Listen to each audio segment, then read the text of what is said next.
Opinion, analyse sociopolitique et économique. Une émission de New Vice Africa Media, chaque dimanche au micro de Gabin Conrad.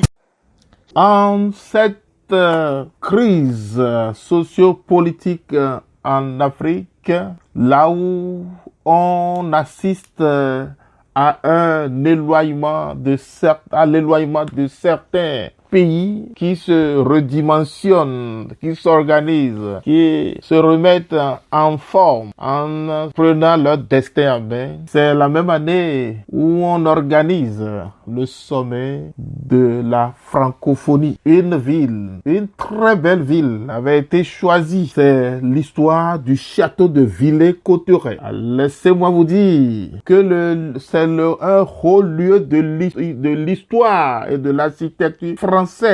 Le château royal de Villers-Cotterêts a connu une histoire tumultueuse. Alors, la renommée de la forêt de Reims dans l'Est ne date pas d'hier. En 632, Dagobert Ier y pratique déjà la chasse. Les rois qui lui succèdent apprécient eux aussi sa richesse en gibier et ils font construire une résidence sans prétention. La grande histoire du château ne commence réellement qu'avec le futur François Ier qui reçoit de son cousin le roi Louis XII le duché de Valois et le château alors qu'il n'a que 3 ans. En 1528, quelques années après sa lourde défaite à Pavie en Italie, le souverain lance une série de chantiers du Louvre qu'il agrandit au château à Fontainebleau qu'il construit. Pour s'adonner à son activité favorite, la chasse,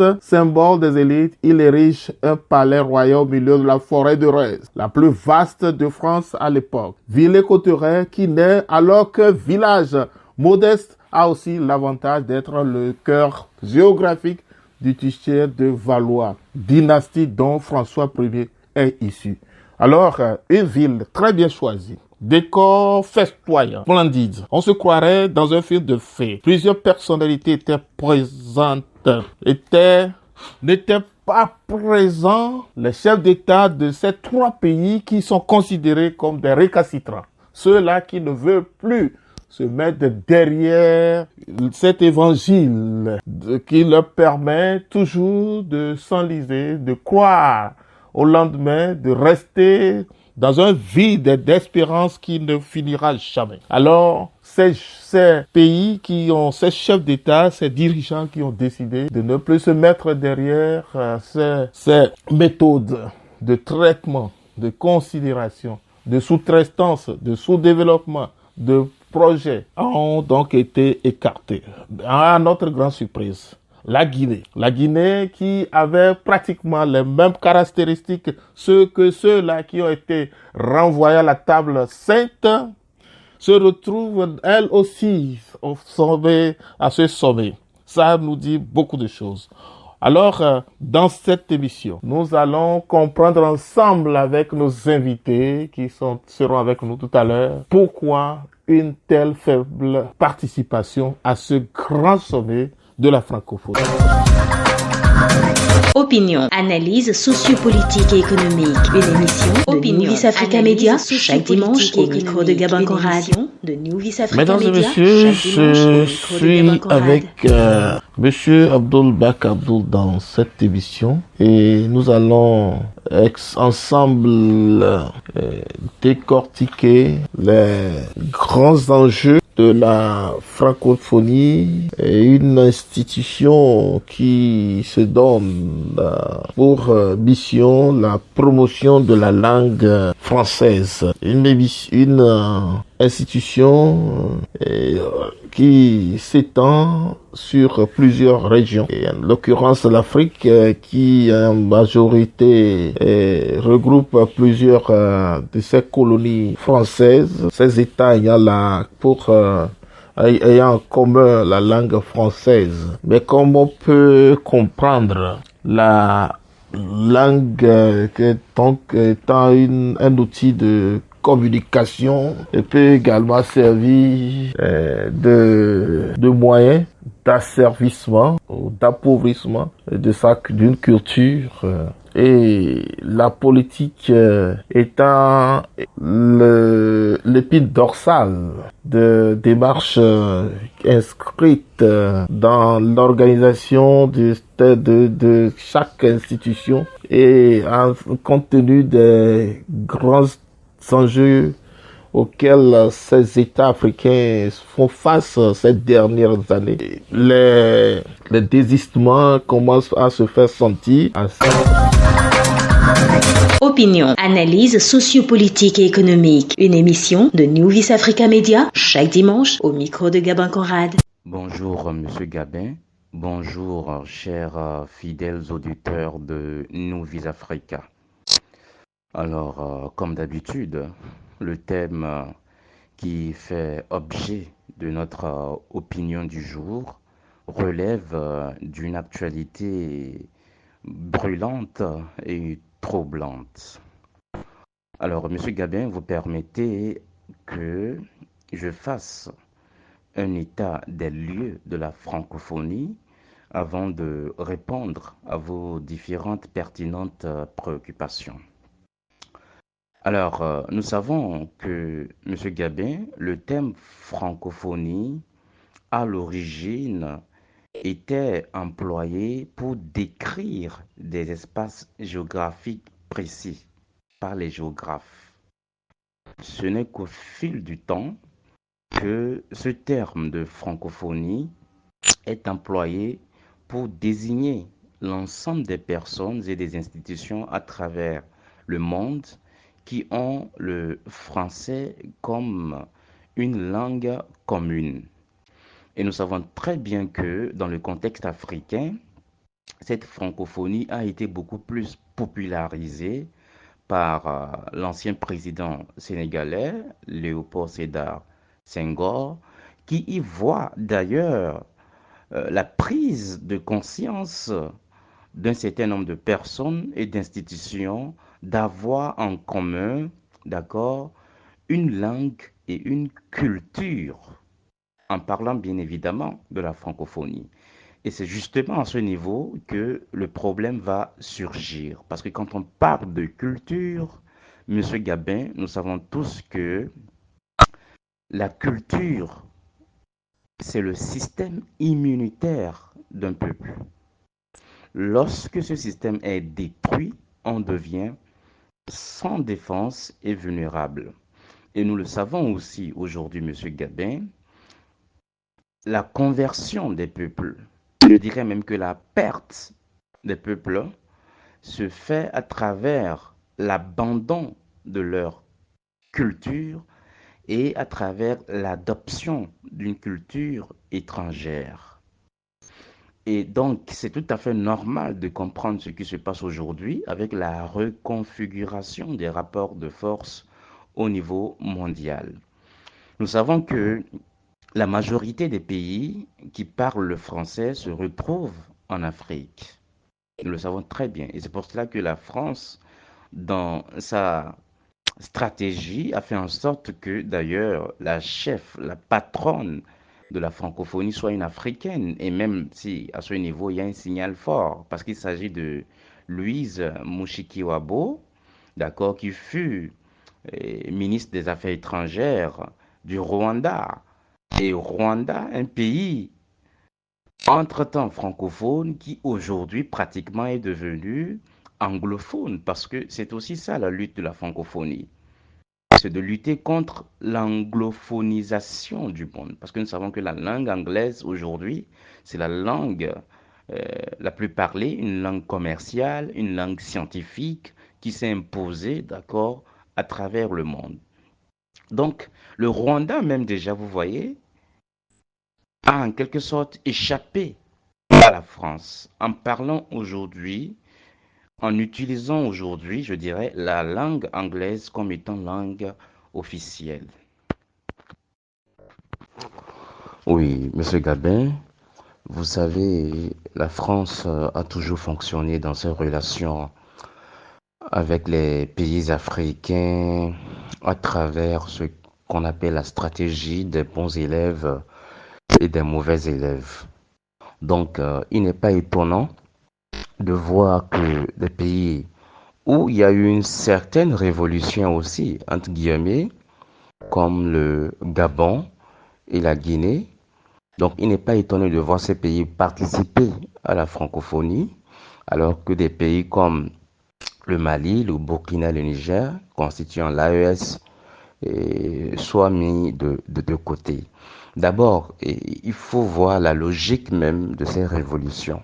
Et c'est pour cela que ce qui s'est passé au Gabon et aussi en Guinée-Conakry n'a pas du tout intéressé les panafricanistes. Au Gabon, on a parlé même d'une révolution de palais. C'est juste un remplacement et parfois même tacitement avec la complicité de la France. Donc on a juste dégagé le bongoïsme pour une continuation d'une autre forme de bongoïsme qui ne dit pas son nom à travers l'actuel président que nous avons au Gabon. Pour ce qui est de la Guinée-Conakry, nous avons observé aussi la logique hypocrite de Doumbouya, c'est-à-dire la logique ni ou la logique du en même temps, c'est-à-dire il est en même temps avec l'AES, parce que on se rappelle très bien, lorsque la CEDEAO élyséenne avait voulu intervenir militairement, la Guinée-Conakry s'était fermement opposée à cela et nous saluons cette posture. Mais en même temps, la Guinée-Conakry de Doumbouya est avec la CEDEAO et elle a dit à maintes reprises qu'elle est dans la logique de la continuation de la CEDEAO. Et la CEDEAO, je viens de la qualifier d'élyséenne, c'est-à-dire une CEDEAO qui est téléguidée par la France. Et du coup, vous allez comprendre avec moi que la Guinée-Conakry fait partie, donc, malgré cette révolution de palais, ce coup d'État qu'il y a eu, qu'il faut préciser contre Alpha Condé, qui avait déjà commencé par se rebeller contre la France. Donc ça fait qu'on a fermé les yeux là-dessus et puis on a laissé passer. Alors qu'on a vu ce qui s'est passé en Côte d'Ivoire, un troisième mandat, d'accord, inconstitutionnel, un coup d'État institutionnel. Donc c'est ça la stratégie de la France, celle des mauvais élèves et des bons élèves. Donc il n'est pas étonnant que les pays de l'AS qui ont effectué une véritable révolution panafricaine puissent être mis de côté. Et je ne vois même pas cela comme un problème. Je pense que même si ces pays étaient invités à la francophonie, ils n'allaient pas participer, ce que je disais tout à l'heure, M. Gabin. Ces pays n'ont même pas intérêt à y participer. Parce que c'est quoi la francophonie? La francophonie, c'est la valorisation de la langue française. C'est la valorisation de la langue et de la culture française au détriment de celle africaine. Or, je l'ai dit, le panafricanisme est un mouvement à la fois culturel et politique. C'est pas seulement politique. Et la langue, c'est le véhicule de la culture d'un peuple. Donc, on ne peut pas aller valoriser la culture d'autrui, ce qui sous-entend dévaloriser notre culture, alors que ce qui fait le développement d'un pays, c'est la culture. Le développement est d'abord endogène. L'endogénéité, d'accord, fait partie des points saillants du processus développemental d'un pays ou bien d'une nation. Donc, il n'y a rien d'étonnant que des pays comme le Gabon, la Guinée y participent. Par contre, ce qui m'étonne un peu, c'est de ne pas remarquer la participation du Sénégal. Or, historiquement, nous savons que le Sénégal a été le pays africain qui a plus popularisé la francophonie à travers son ex-président Léopold Sédar Senghor. C'est pour dire quoi? C'est pour dire que au Sénégal aussi, nous sommes dans une logique hypocrite avec ceux-là qu'on a appelés, bien, qui se sont appelés des panafricanistes de gauche, comme s'il y avait un panafricanisme de droite. Non, nous ne connaissons ni de panafricanisme de gauche, ni de panafricanisme de droite, ni de panafricanisme du centre. On est panafricaniste ou on ne l'est pas. Point barre. Donc, mais il faut comprendre aussi la logique de ces deux leaders, Ousmane Sonko et Diomaye Faye, parce que le Sénégal, c'est d'abord un pays qui a su valoriser le Wolof. Et c'est un pays qui a su valoriser aussi sa culture. Maintenant, nous ne sommes pas dans le secret des dieux pour savoir effectivement la raison principale pour laquelle ce pays-là, qui historiquement a valorisé la francophonie, n'est pas participé au 19e sommet de la francophonie à Villers-Cotterêts en France. Opinion, analyse sociopolitique et économique. Une émission de New Vis Africa Media chaque dimanche au micro de Gabin Conrad. Il est à noter que la langue française, en dehors des crises sociopolitiques dans ces milieux africains, et par rapport à la politique qui est servie par la France envers ses anciennes colonies, cette langue française a du mal à se redorer son statut, son attrait historique qu'on lui connaît.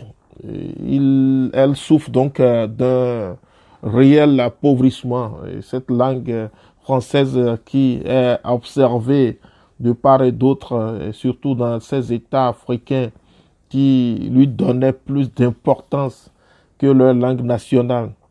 Depuis quelques années, il faut le reconnaître, la mouvance panafricaniste également encourage la promotion des langues africaines et au-delà de la langue anglaise aussi, et ça accentue son influence sur plusieurs milieux d'affaires. Plusieurs recherches scientifiques se font maintenant en anglais. Les jeunes aussi, attirés par l'Occident et surtout l'Amérique, les États-Unis d'Amérique, ont tendance beaucoup plus à se concentrer leurs recherches sur la langue anglaise. Donc ceux-là, certains vont en Angleterre et d'autres sont beaucoup plus attirés vers les États-Unis. Donc tous ces flux migratoires contribuent énormément à l'appauvrissement de cette langue. Alors, la langue française reçoit, il faut le reconnaître, beaucoup de coups de part et d'autre. Et alors, il faudrait qu'il y ait une politique beaucoup plus accentuée sur un certain assainissement. Et pour le faire, il faudrait remettre en confiance ces colonies qui lui donnaient plus de souffle. Et lorsque ces colonies auront beaucoup d'oxygène dans leur système d'administration, de développement, lorsque la France aiderait beaucoup plus à créer de l'emploi sur place et autres, ceci permettrait beaucoup plus de développer ces systèmes liés à la promotion de cette langue. Voilà, donc je laisse encore notre ami nous présenter son observation et son point de vue par rapport à ce qui concerne l'appauvrissement de cette langue. Opinion, analyse sociopolitique et économique. Une émission de New Vis Africa Media chaque dimanche au micro de Gabin Conrad. Et M. Gabin, vous le savez si bien avec moi, comme je le disais tantôt, la langue, c'est le véhicule de la culture d'un peuple. Et je l'ai dit également, la conversion ou la perte d'un peuple se fait par l'abandon de sa culture et par l'adoption d'une culture étrangère. Je vais vous donner un exemple qui prouve que dans nos langues se trouve déjà notre vision du monde. Vous savez, je pense que vous êtes Nago ou Yoruba. Dans la culture Yoruba, par exemple, il y a des noms qu'on attribue, d'accord, à des familles. Par exemple, Yabo. Yabo, ça veut dire que la mère est de retour. Babatunde. Babatunde, ça veut dire que le père est de retour. Et dès là, nous voyons une expression, d'accord, d'une vision du monde en Afrique. Parce que, quelque part, la théorie de la réincarnation existe dans certaines cultures africaines. Voilà pourquoi cet enfant qui est né se comporte à peu près de la même manière que son grand-père ou son père, parce que c'est l'âme du défunt qui a pris corps à travers une nouvelle naissance. C'est déjà une vision, vous voyez, jusqu'à quel point la langue exprime la culture d'un peuple. Monsieur Gabin, je vais vous surprendre, vous, avec nos fidèles auditeurs. Est-ce que vous savez que même les langues françaises, anglaises et autres ont fait des emprunts en Afrique, notamment et au niveau de la langue égyptienne, l'ancien égyptien qu'on appelle le Medoun Kéré, considéré comme la parole divine.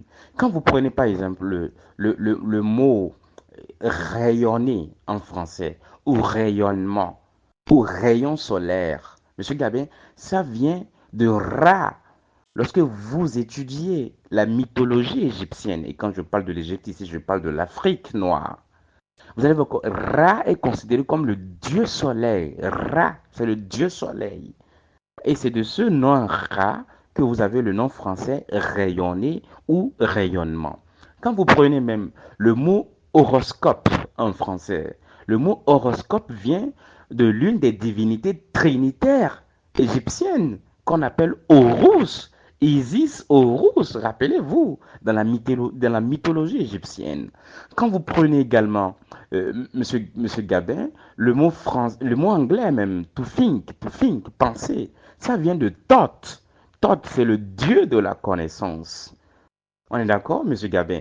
Quand vous prenez même le mot français atome, ça vient de la divinité Atum, qui signifie l'invisible, dont le contraire est Amon, le visible.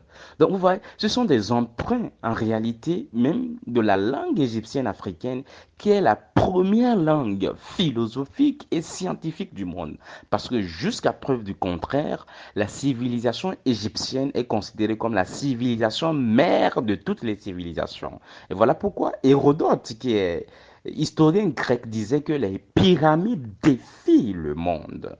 Malgré toutes les prouesses scientifico-techniques que nous avons connues aujourd'hui, on n'arrive toujours pas à expliquer comment des pyramides construites des milliers d'années ont pu être effectuées par des êtres humains, jusqu'à ce qu'il y ait eu des thèses d'extraterrestres qui soient émises, c'est-à-dire que ces pyramides seraient construites par des extraterrestres. Donc je pense que l'absence, pour revenir à votre préoccupation fondamentale, M. Gabin, des pays de l'AES se justifie. Nous sommes dans une reconfiguration, dans une réinitialisation de l'Afrique, donc dans une conversion des mentalités. Et c'est normal que les pays de l'AES ne soient pas présents et c'est normal que la France soit de plus en plus déplumée parce que tous les peuples à travers le monde sont en train de prendre conscience des enjeux du monde et comme je l'ai dit, le développement d'un peuple est fondamentalement culturel. Nous ne pouvons pas nous développer sans nous référer à la culture. Et la langue, c'est le véhicule de la culture. Comme je vous ai donné l'exemple de Bahapatundi et Yabo. Ce n'est qu'un exemple. Il y en a encore plusieurs d'autres que je pouvais donner à nos fidèles auditeurs de New Vies Africa. Alors, Monsieur Gabin, le panafricanisme, c'est un mouvement à la fois culturel et politique, social, économique et même spirituel. Donc c'est tout à fait normal. Et la France sait que cette perte de vitesse, cette perte de terrain, ça va se poursuivre. Et selon même les statistiques, nous savons déjà ce qui se dessine. La France est appelée à se retrouver confinée peut-être à la 20e, 30e puissance du monde. Et ça, c'est le triste sort, le triste destin de la France, parce que la jeunesse africaine a compris les enjeux du monde, parce que la jeunesse africaine est engagée, d'accord, à redorer le blason de la noblesse de l'Afrique. Et dans ce sens, nous ne pouvons que soutenir l'AES. Et dans ce sens, l'AES n'a pas du tout sa place à la francophonie, parce que l'AES est africanophone et non francophone, arabophone ou anglophone. Opinion, analyse sociopolitique et économique. Une émission de New Vies Africa Media chaque dimanche au micro de Gabin Conrad. Mesdames et messieurs, merci de nous suivre dans cette émission. Nous avons survolé quelques facteurs qui dominent la langue, l'usage de la langue française ces dernières années. Et nous avons pu retrouver également la crise socio-politique et entre la France-Afrique, cette influence qui met en danger le développement, qui met en difficulté le développement des Africains, les Africains, ces milieux africains et ces États africains, et considèrent, en tout cas, les populations africaines considèrent de plus en plus cette langue comme une langue de domination, d'asservissement, et aussi que cet espace francophone se restreint, continue de se rétrécir face à la mondialisation qui est beaucoup plus tournée vers l'usage de la langue anglaise, et les flux migratoires liés au chômage, à la recherche de l'emploi, et aussi dans une situation socio-politique et économique qui continue de marquer l'usage de cette langue de Molière, langue française, langue de francophone, et comme il faut le dire, et pourrait encore retrouver sa dynamique si certains défis qui sont relevés, comme on peut le remarquer dans le cours de cette dernière rencontre, ce dernier sommet. Les accents seront mis sur certaines missions de coopération pour améliorer un petit peu la vie des populations, aussi une coopération où l'assainissement des situations financières également. Il y a beaucoup d'enjeux qu'il faudrait revoir. La France doit jouer un grand rôle puisque au milieu de tous ces ouragans, elle est considérée comme le principal instigateur et devrait donc s'approprier cette mission puisqu'elle doit défendre également sa langue qui lui donne aussi une certaine renommée qu'elle ne devrait pas perdre, une langue que beaucoup aiment. Alors il faudrait travailler là-dessus. Merci mesdames et messieurs de nous suivre dans cette émission.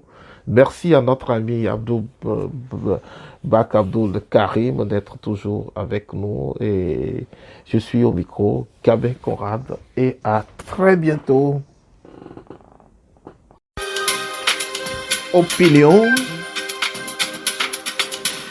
une émission de New Africa Media. Opinion, parcours et analyse des situations sociopolitiques et économiques sur le continent africain.